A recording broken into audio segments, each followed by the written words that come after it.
Right, so it's now the next day on the Figaro. So I'll show you where I've got up to. So I've put in place the mocked-in panel that I've started to repair. I've welded in that back piece, which I'll show you in a second. Still got to do that bit, but I'm going to do that after it's all fixed in. Wanted to just make sure everything lined up, so this is spot on. I will need to put the boot on before this is fixed in place. But what I need to do for now is mark a line from there all the way across to here so that I can cut off that excess. I've been deliberating over how to do the weather seal here, whether to tie it into this piece here because it's not on the original, or whether I should do a separate piece. I'm just not too sure how far to go. I think I'll go a little bit further round, which is why I've left the excess on, and match it up. I might just do it to here because from the looks of it did overlap, but all this is hidden by the bumper anyway. So what I'll do is I'll get that chopped off there, I'll get the back piece chopped off, and I can get it on Clecos then I need to take it all off, need to weld in the bottom. I've decided I'm not going to take the outer arch off, the outer tub. I'm going to take the wheel off, and I should be able to repair that box section there from inside, hopefully.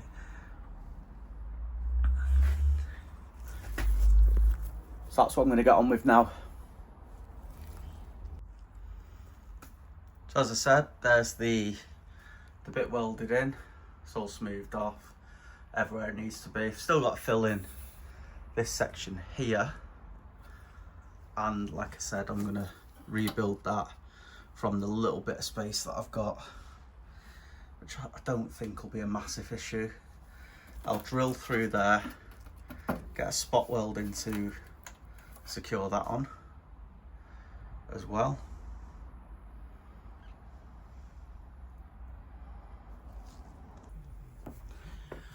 Quick bit of progress on where I'm up to. So I cut out all the way from there on the other side, all the way down and around there, and I've just welded in a piece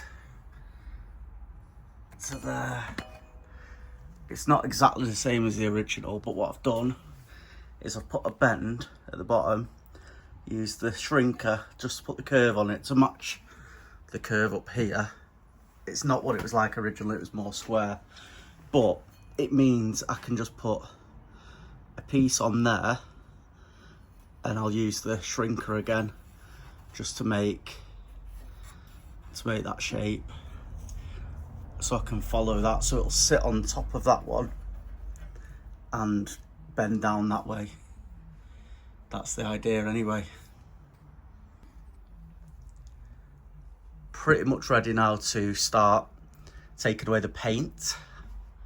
Then this piece needs a little bit of manipulation, but that's basically going to sit there.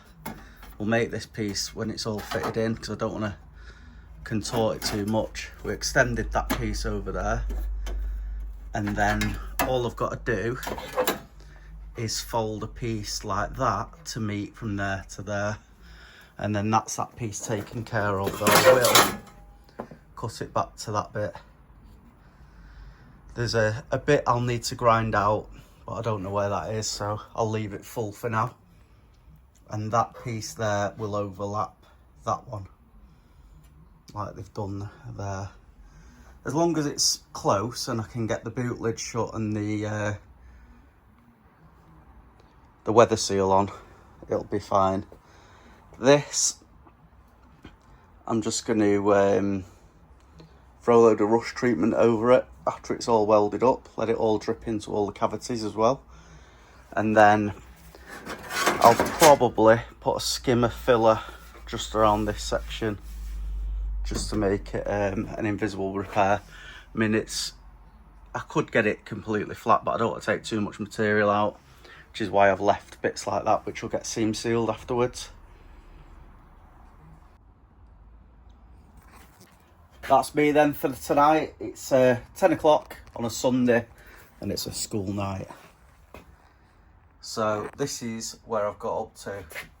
So I've used the panel clips to secure in this light bowl.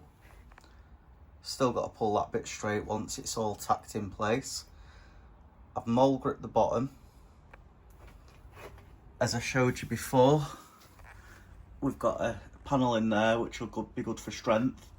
I've just got to tie that in now to the quarter panel across the bottom and on the inside, but because I've put the lips on it, that should be relatively straightforward.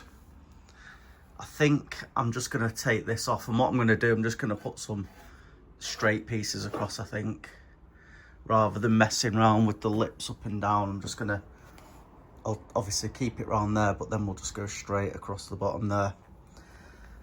I am going to, so this is flush here.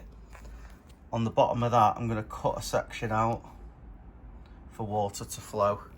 So if any water gets into the bowl, it'll fall straight out of the gap. And I'll seam seal all the inside of there anyway, just to make sure that at least the bottom section is okay. I think I've already shown in there, but we've got all welded up, spot welds over there, and then it drops down to that bit as well. So get this bit buttoned up hopefully in the week, then we'll take that side off and do that side, and then once we've got the strength tied all back at the back end, we'll have a look at this steering wheel boot floor. The other thing I've found is this bottom piece here. I was hoping it was just a little bit of rust and I was going to be able to sort that, but it's not. So what I'm going to have to do is template that, make a new one, which it's not that difficult really. And then once everything's done, it's going to be a case of spending a few hours underneath the car with a flap disc. But you can see all the solid clean metal now all around there. Don't get me wrong, the welds don't look fantastic, but it's going to save the car, and I want it to keep as much meat on the welds as I could, so it'll all be seam sealed around there. So I'll use the rust nibbler and go round all of it, put some hydrate 80 on it, then we'll seam seal it after a prime.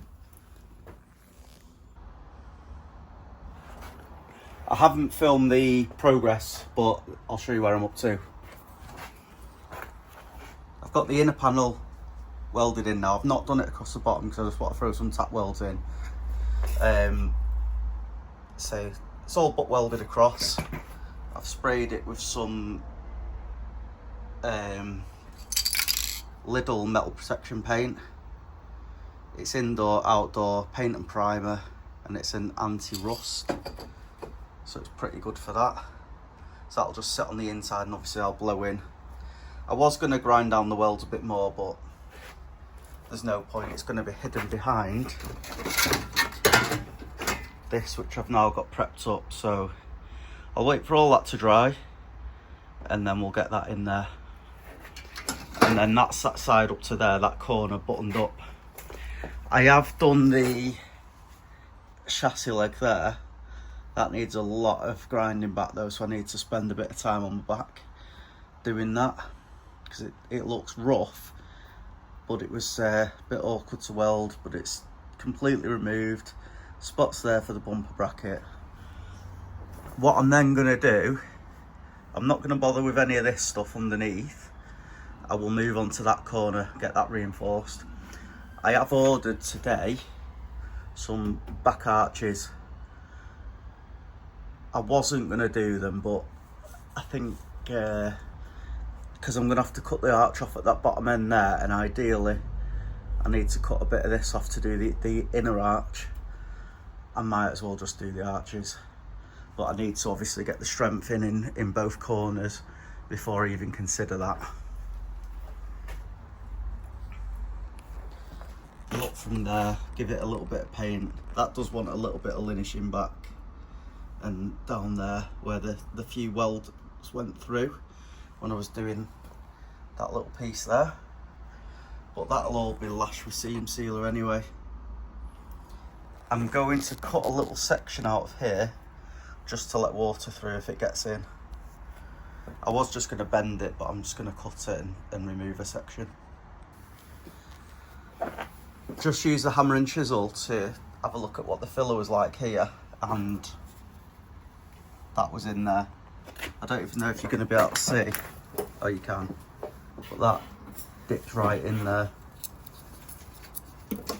So luckily I've ordered the wheel arches, but I think they're only going to go like that, and we've got a botch there, so I'm going to have to chop the bottom off and remake that as well. Put some shape on, hopefully I can do that with the English wheel. Right, a little bit more done, so cut this section out now. This side is nowhere near as bad, though the I don't know what this is, like cross member, has come a little bit worse on this side. That bit's fine, so I'm just going to remake this to here, weld that all up, and then I've just got to take a section out just there, and then the rest of it will be underneath, and there is a fair bit. I've left this in just so I can take some measurements about where I need to dip down the new piece. This rear panel's not going to be exactly the same. I mean, I could do with putting some bulges into it there, but I'm not going to bother. I think I'll just 3D print something to bolt onto there. But we're getting progress anyway. This side, this piece here is nowhere near as bad. So what I'm going to do is I'll just cut the inside, if you can see, to about there. Drop, in fact I might as well just go right to the corner, aren't I? I'll spot weld it and then seam weld it in. Just put this back panel in place now, so I've got a couple of these panel clips in. It's looking absolutely perfect down the line, so obviously all my lines are good. That's looking good down there. I'm going to leave this bit loose so I've got some flexibility. I've made it so it's got a gap for the water to go down there, and I'm going to do the same on that side.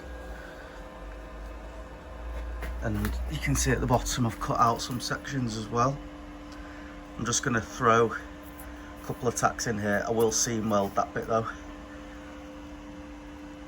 and I'll put some seam sealer in the gap afterwards as well. There's a couple of little areas here where I'll just need to just touch it in a tiny bit, but I think the chrome trim will probably cover it anyway. But yeah, pleased with that.